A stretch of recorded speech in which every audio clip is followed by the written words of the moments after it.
इतना कष्ट क्यों भोगते हो आप? धनु राशि वाले जातक, क्या कहता है गरुड़ पुराण आपके कष्टों के बारे में? क्यों जीवन में इतना दर्द है? इन सारी बातों के बारे में इस वीडियो में हम लोग जानेंगे। नमस्कार दोस्तों, स्वागत है आप सभी का आपके अपने YouTube चैनल धनु की दुनिया में। दोस्तों, इस वीडियो में हम लोग जानेंगे गरुड़ पुराण में जो है कुछ ऐसी बातें कही गई हैं जो बताती हैं आप इतना कष्ट क्यों भोगते हो, आपके जीवन में इतना दर्द क्यों है, इतना दुख क्यों है। सारी बातों के बारे में जानेंगे इस वीडियो में, तो हर एक बात को बड़े ध्यान से सुनिएगा, हर एक बात बहुत ही महत्वपूर्ण है। चलिए दोस्तों, वीडियो की शुरुआत करते हैं और जानते हैं क्या है वो कारण। वीडियो की शुरुआत करते हैं। वीडियो शुरू करने से पहले आप सभी दोस्तों से, भाई बंधुओं से, मित्रों से, माताओं से, बहनों से हाथ जोड़कर विनम्र निवेदन है कि इस वीडियो को लाइक कर दीजिए। चैनल पे हमारे पहली बार आए हैं तो दोस्तों इस चैनल को सब्सक्राइब ज़रूर कर दीजिएगा। सब्सक्राइब कर दिया है तो आपका बहुत बहुत धन्यवाद। तो चलिए शुरुआत करते हैं वीडियो की और जानते हैं आपके जीवन में इतना कष्ट क्यों है, इतना दुख क्यों है। दुख जो है वो किसे पसंद है? कौन चाहता है उसके जीवन में दुख आए? आमतौर पर जो सभी लोग दुख को जो है नापसंद ही करते हैं। लोग समझते हैं, आप समझते हैं कि पाप के फलस्वरूप अथवा भगवान के क्रोध के कारण आपको दुख मिलता है। आपने जो पुण्य पाप किए हैं, यानी कि जो पाप करते हो, उसका कारण आपको दुख भोगना पड़ता है, या फिर भगवान की इच्छा होती है तो आप दुख भोगते हो। यानी कि आपको लगता है आप अच्छे कर्म करोगे तो सुख भोगोगे और बुरे कर्म करोगे तो दुख भोगोगे, परंतु यह बात पूर्ण सत्य नहीं है। यह बात 100% सच नहीं है। गरुड़ पुराण कहता है दुखों का एक कारण जो है पाप है। पाप के वजह से दुख होता है जीवन में। यह तो ठीक है, परंतु यह ठीक कई जगहों पे नहीं है। बहुत जगहों पे समस्याएं आपके जीवन में आपके पाप कर्मों के कारण नहीं आती। दोस्तों, कई बार ऐसा होता है आपके जीवन में दुख जो है आपके प्रारब्ध के कारण होती है। यानी कि भाग्य में आपका जो होगा, प्रारब्ध यानी कि भाग्य, किस्मत आपके प्रारब्ध के कारण होती है। प्रारब्ध में जो है वे सभी कर्म आते हैं जिससे आपने पूर्व जन्म में, या हमने सभी ने पूर्व जन्म में जो काम किए हैं उससे दुखों की पहचान की जाती है। प्रारब्ध जो है बहुत मजबूत होता है, इसलिए उसका फल आपको, प्रारब्ध का फल जो है आपको मिलता है।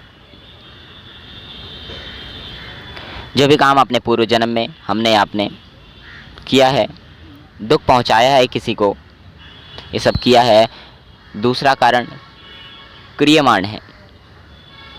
दोस्तों, ये वे कारण हैं जिनका फल प्रातः साथ साथ या मनुष्य को किसी जन्म में भोगना ही पड़ता है। जो भी फल है एक जन्म में अगर नहीं भोगा तो अगले जन्म में वो आपको भोगना ही पड़ता है। इसका तीसरा और सबसे महत्वपूर्ण कारण है ईश्वर को जब किसी प्राणी पर दया करके उसे अपनी शरण में ले लेना होता है तो पहले दुख दे के देखते हैं कि वो कितना सह सकता है। भगवान परीक्षा लेते हैं आपके दुखों की, इसलिए दुखों से परेशान नहीं होना है, दुखों का डटकर सामना करना है, टूटना नहीं है, अपने आप को कमज़ोर नहीं करना है। क्योंकि कई बार भगवान अपनी शरण में लेने से पहले हमारी परीक्षा लेते हैं कि तुम जो है, इंसान जो है, मनुष्य जो है, उनके शरण में आने योग्य है कि नहीं।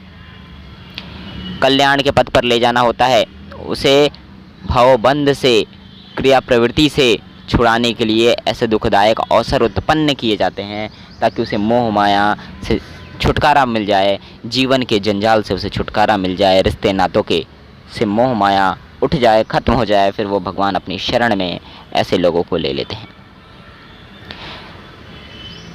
ठोकर खा खा कर मनुष्य अपनी भूल को, माफ़ कीजिएगा, भगवान जब आपको कल्याण के पथ पे ले जाना होता है उनको, तो भवबंधन से, क्रियानिवृत्ति से छुड़ाने के लिए ऐसे दुखदायक अवसर उत्पन्न करते हैं जिससे ठोकर खाकर मनुष्य अपनी भूल को समझ जाए और उसका सच्चा भक्त बन जाए, भगवान की शरण में चला जाए। दोस्तों, शारीरिक मोह, ममता, विषय वासना का चस्का ऐसा लुभावना होता है कि उसे साधारण इच्छा जो है होने से छोड़ा नहीं जा सकता। आसानी से इस मोह माया से कोई नहीं निकल सकता। एक बार फिर से सुनिएगा, शारीरिक मोह, ममता, विषय वासना का चस्का जो होता है मनुष्य को बहुत नीचे ले जाता है, बर्बाद कर देता है। इसलिए ये बहुत ही ताकतवर होता है, मनुष्य को जल्दी नहीं छोड़ता। एक हल्का सा विचार आता है कि जीवन जैसे जो है वस्तु का उपयोग किसी श्रेष्ठ काम में करना चाहिए, परंतु दूसरे ही क्षण ऐसी लुभावनी परिस्थितियां सामने आ जाती हैं जिसके कारण वह विचार धूमिल पड़ जाता है और मनुष्य जहां का तहां आकर फिर से खड़ा हो जाता है। इस प्रकार की जो है कीचड़ से निकलने के लिए भगवान अपने भक्त को झटका देते रहते हैं। सोते हुए को जगाने के लिए बड़े जोर से झकझोरते हैं। यह झटका ही हमें दुख जैसा प्रतीत होता है। गंभीर बीमारी, परम प्रिय स्वजनों की मृत्यु, विश्वसनीय मित्रों द्वारा अपमान या विश्वासघात जैसे दिल को चोट पहुंचाने वाली घटनाएं इसीलिए भी आती हैं जिससे कि ज़बरदस्त झटके के आघात से मनुष्य जो है तिलमिला जाए और सजग होकर इस संसार के मोह को तिलांजलि दे दे। ऐसे मौके आते होंगे आपके जीवन में, जो आपके मित्र आपके काम नहीं आते होंगे, धोखा देते होंगे, आपके सगे संबंधी जो है बीच रास्ते में आपको छोड़ के चले जाते होंगे।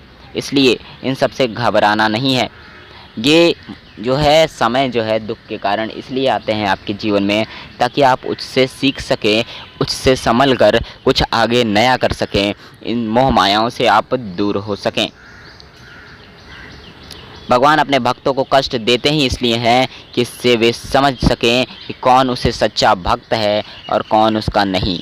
भगवान चाहते हैं कि आप उनकी शरण में जाए, इसलिए आपके जीवन में गरुड़ पुराण के अनुसार ये बातें सारी गरुड़ पुराण में कही गई है। इसीलिए आपको दुख आता है। दुख क्यों आता है? इसीलिए दुख आता है ताकि आपको सच्चे लोगों की, सच्चे इंसान की, सच्चे चीज़ों की परख हो सके। दुख आने का कारण बहुत सारे ये भी कारण है। इसलिए इन सब चीज़ों से आपको सीखना चाहिए, ना कि अपने आप को हताश कर लो, अपने आप को निराश कर लो, अपने आप को कमज़ोर कर लो। ऐसे कारण कभी ना आए। कोशिश करिए कि इन सब से बच कर रहें और सच्चे लोगों की परख कर सकें, सच्चे लोगों की पहचान कर सकें। अगर दुख ही नहीं आएगा जीवन में तो पता ही नहीं चलेगा कि कौन आपका अपना है और कौन जो है अपनों के भेष में पराया। दुख की घड़ी में ही पता चलता है कि जो साथ खड़ा रहा दुख के घड़ी में वही सच्चा मित्र होता है, वही सच्चा संबंधी होता है, वही अपना होता है। जो दुख के घड़ी में आपका साथ छोड़ दे, वैसे लोगों से आपको दूरी बना कर रखना चाहिए। वो जो है आने वाले समय में कभी आपका साथ नहीं देंगे। इसलिए ऐसे लोगों से बच कर रहना है, आपको सावधान रहना है, सतर्क रहना है और खुशी ढूंढनी है। इन सब चीज़ों से आप थोड़ा सा दुख होगा जब ये लोग दूर जाएंगे, आपको दुख तो होगा, परंतु ये कड़वा सच है, उनको, ऐसे लोगों को आपको अपने जीवन से दूर करना ही करना है। ये सारी बातें जो है भगवान विष्णु के भक्त हैं, परम भक्त गणुड़ जी देव और गरुड़ पुराण जो है उसमें कहा गया है इन सारी बातें। इसलिए इसका विशेष ध्यान रखें और कोशिश करें कि इन सारी बातों को फॉलो करें, तभी आपके जीवन से कष्टों का नाश होगा। भगवान विष्णु के शरण में जाएं, भगवान की पूजा अर्चना करें, आपके जीवन के सारे कष्ट धीरे धीरे करके ख़त्म हो जाएंगे। भगवान के शरण में जाएं, भगवान पे विश्वास रखें और किसी पे नहीं। एक बार धोखा मिलता है, 2 बार कष्ट आएगा, 3 बार आएगा, आता रहेगा। एक समय ऐसा आएगा कि कष्ट जो है ना वो ख़त्म हो जाएगा। एक लिमिट के बाद सब चीज़ ख़त्म हो जाता है। इसलिए सहते रहिए, किसी से कोई शिकायत मत रखिए, भगवान से उम्मीद रखिए, भगवान से आस रखिए, वो ज़रूर आपकी मदद करेंगे, आपके सारे कष्टों को वो अवश्य दूर करेंगे। इसलिए उनके शरण में जाइए। यही था गरुड़ पुराण में कहा गया है। क्या आपके दुखों का क्या कारण है वो बताया मैंने आपको। साथ ही साथ कुछ बातें मैं आपको उपाय बता देता हूँ। अगर आपके जीवन में नकारात्मकता ज़्यादा है तो नकारात्मकता दूर करने के लिए उपाय है, वो आप कर सकते हैं, जिससे जीवन की नकारात्मकताएं कम होंगी। भगवान सूर्य देव को अर्घ दीजिए, रोज़ सुबह जल दीजिए स्नान करने के बाद। आपको जल कैसे देना है? जल तो सब देते होंगे, जल देने की विधि मैं बताता हूँ।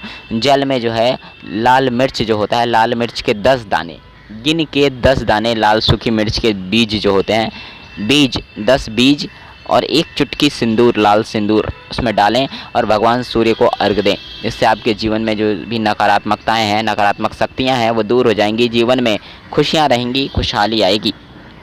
उम्मीद करता हूँ ये आप उपाय अवश्य करेंगे, आप करके देखिएगा, ज़रूर 100% फ़ायदा करेगा ये उपाय। आज के लिए इतना ही। उम्मीद करता हूँ दोस्तों ये वीडियो आप सभी को अच्छी लगी होगी। अच्छी लगी तो लाइक कर दें। चैनल पे हमारे पहली बार आए हैं तो दोस्तों इस चैनल को सब्सक्राइब जरूर कर दीजिएगा। तो मिलते हैं आप सभी से एक नई वीडियो के साथ। तब तक के लिए खुश रहें, मुस्कुराते रहें, आसपास सफाई रखें, घर वालों का ख्याल रखें, साथ ही साथ अपना भी ख्याल रखें। आपके जीवन के सारे कष्ट दूर हों, भोलेनाथ भगवान विष्णु से यही कामना करेंगे। जय श्री राधे, जय भोलेनाथ, हर हर महादेव, बम बम भोले।